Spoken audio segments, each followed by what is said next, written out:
சீரியல்களின் full எபிசோடுகளை Sun டிவியில் ஒளிபரப்பான உடனே எக்ஸ்க்ளூசிவாக சன் நெக்ஸ்டில் மட்டும் ஃப்ரீயா பாருங்கள். அதுக்கு முன்னாடி நடந்த சில இன்சிடென்ட்ஸ் எல்லாமே எனக்கு ஞாபகமே இல்ல. கொஞ்சம் அதுவும் எல்லாருமே சொல்லி தான் நான் ரீகலெக்ட் பண்ணியிருக்கேன். ஆனா சில டைம்ல டேஞ்சரா நடந்த ஏதோ சில விஷயங்கள் தினம் எல்லாரும் சேர்ந்து என்கிட்ட மறைச்சிட்டு இருந்தாங்க. உங்களுக்கு அதெல்லாம் தெரியும் தானே? என்கிட்ட எதுவுமே நீங்க மறைக்க மாட்டீங்கன்னு நம்பிதான் வந்திருக்கேன். எனக்கு பதில் தெரியாம நான் இங்கிருந்து போக மாட்டேன் அரவிந்த். எங்க அப்பா கிட்டதான் நான் இதெல்லாம் கேட்கணும்னு இருந்தேன். ஆனா இப்ப அவர் மேல எனக்கு முழுசா நம்பிக்கையே இல்ல. அதனாலதான் உங்ககிட்ட நான் வந்திருக்கேன். தயவு செஞ்சு உண்மையை சொல்லுங்க அரவிந்த், ப்ளீஸ். சங்கவி, ஏன் இப்படி எமோஷன் ஆறீங்க? ப்ளீஸ் அரவிந்த், என்னால முடியல. சங்கவி, ரிலாக்ஸ்.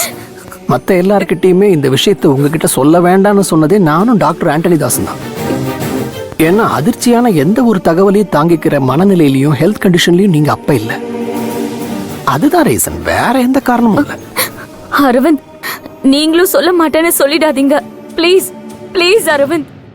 சொல்ற சங்கவி, நீங்க பலகீனமா இருந்ததுனாலதான் உண்மையை உங்ககிட்ட சொல்றதுக்கு பயந்தேன். ஆனா இப்ப அதை தாங்கிக்கிற அளவுக்கு சக்தி உங்களுக்கு வந்துருச்சு. உண்மை உங்களுக்கு தெரிய வேண்டிய நேரமும் வந்துருச்சு. எனக்கு என்னெல்லாம் தெரியுமோ அதை நான் சொல்றேன். உங்களுக்கும் ஆதிக்கும் கல்யாணம் நடக்கிறதா இருந்து கடைசி நிமிஷத்துல அவன் பவித்ரா கழுத்துல தாலி கட்டினது வரைக்கும் உங்களுக்கு ஞாபகம் இருந்திருக்கும். அதுக்கப்புறம் அவன் ஏன் அந்த மாதிரி நடந்துக்கிட்டாங்கிற விஷயமும் உங்களுக்கு இப்ப தெரிஞ்சிருக்கும். ஆனா உங்களுக்கு தெரியாத விஷயம் ஒன்று இருக்கு சங்கவி. இப்ப நீங்க உங்க அப்பாவை பத்தி கேள்விப்பட்டீங்களே, ஒரு ரகசியம். இந்த ரகசியம் ஆதிக்கு உங்களுக்கும் அவனுக்கும் கல்யாண ஏற்பாடு நடந்துச்சு இல்லையா, அப்பவே தெரியும். ஆனா அவன் வெளியில யார்கிட்டயுமே சொல்லல. ஆதி பவித்ரா கல்யாணம் நடந்துச்சு. உங்களுக்கு அவன் மேல கோவம் வந்துச்சு. கோவத்தினால நீங்க பவித்ரா கிட்ட கொஞ்சம்லாம் இல்ல, ரொம்ப மோசமா நடந்துக்கிட்டீங்க. இன்ஃபேக்ட் ஒரு பொண்ணு இந்த உலகத்துல எந்த அளவுக்கு மோசமா நடந்துக்க கூடாதோ அந்த அளவுக்கு அதிகமாவே நீங்க கொடுமையா நடந்துக்கிட்டீங்க. சங்கவி, நான் பவித்ராவை முதல்ல எந்த சூழ்நிலையில பார்த்தேன் தெரியுமா? எப்படி போற? தாங்க முடியல. உனக்கு கையெழுத்து கூப்பிடுறேன். ஸ்டார்ட் பண்ணு சங்கவி.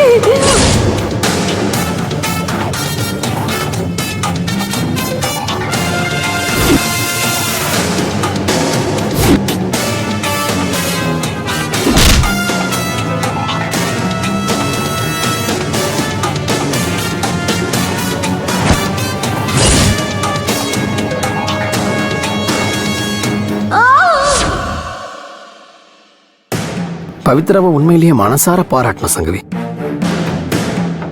எனக்கு தெரிஞ்சு பவித்ரா மாதிரி ஒரு பொறுமையான ஆளை என் லைஃப்ல நான் இது வரைக்கும் பார்த்ததே கிடையாது. வேற யாராவது பார்த்திருப்பாங்களாங்கிறது கூட சந்தேகம் தான். மனுஷங்களை விடுங்க, பலகீனமா இருக்கிற ஒரு சின்ன பறவை கூட தன்னுடைய குட்டிக்கு ஏதாவது ஆபத்து வந்துச்சுன்னா சும்மா இருக்காது. தன் குட்டிக்கு எந்த பறவை ஆபத்து கொடுக்குதோ அதை உயிரை கொடுத்தாவது உண்டு இல்லைன்னு பண்ணிடும். ஆனா பவித்ரா, பிரசவ காலத்துல நீங்க அவங்களுக்கு எவ்வளவு பாவங்கள் செஞ்சோம் அது எல்லாத்தையும் மறந்துட்டு இன்னும் உங்க கூட சகஜமா இருக்காங்க.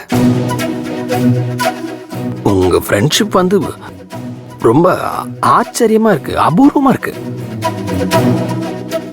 டு பி ஃப்ராங்க், எனக்கு இந்த மாதிரி ஒரு ஃப்ரெண்ட்ஷிப் அமையலையேன்னு பொறாமையா கூட இருக்கு. இவ்ளோ மோசமானவளா நடந்திருக்கேன்னா எங்க அப்பா செஞ்சதுக்கு குறையா நான் எதுவுமே பண்ணல. எனக்கும் அவருக்கு கொடுக்க வேண்டிய தண்டனை மாதிரியே தானே கொடுக்கணும். நீங்க சங்கவி அந்த மாதிரி நினைக்கிறீங்க? இப்போ உங்களுடைய கோவம் ஒரு ஆக்ஷனுக்கான ரியாக்ஷன் தானே. இப்போ உங்களை கல்யாணம் பண்ணிக்கிறேன்னு ஆதி உங்களுக்கு வாக்கு கொடுத்துட்டு மனமேட வரைக்கும் கடைசி நிமிஷத்துல பவித்ரா கழுத்துல தாலி கட்டியிருக்கான். உங்களை